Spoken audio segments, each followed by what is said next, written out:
ఇప్పుడు బాగలేదు. అప్పుడు అమ్మ వాళ్ళు వచ్చి మొత్తం వచ్చాయి. ఈ అమ్మ వాళ్ళు అంటున్నారు కానీ ఈ అమ్మ వాళ్ళు రావు. 3 క్యాష్ పండారు పిడి అన్నారు. ఆ పండారు కానీ రావు.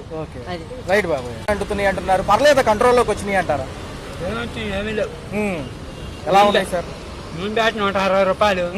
ఏముంది రేట్లు అన్ని పెంచి బాగా పెరిగింది.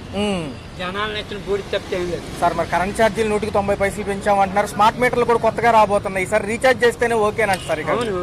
మరి ఎలా అనిపిస్తుంది సార్? చాలా మంది మనం ఎన్నుకున్నాక మనం ఓటేసా మన కర్మ అనుభవించాల్సింది. మరి ఉచితాలు ఎంతవరకు ఇవ్వచ్చు అంటారు సార్ జనాలకి? ఉచితాలు ఇస్తారు, ఎడం చెప్తే కుడి చెప్తే ఇస్తారు, ఎడం చెప్తే నొక్కుతారు, మనం వడ్డిస్తారు. ఏముంది ఏదైనా ఒకటి సార్. కూటమి ప్రభుత్వాలు ఈ నెల 15 నుంచి ప్రజల్లోకి వస్తాయి అంటే 6 నెలలు ఏం చేసామని ఈ కూటమి ప్రభుత్వం మంత్రులు, నియోజకవర్గ కార్పొరేటర్లు, ఎమ్మెల్యేలు ప్రజల్లోకి వచ్చి 6 నెలలు ఏం చేసామని చెప్తారండి సార్. ఎలా అనిపిస్తుంది?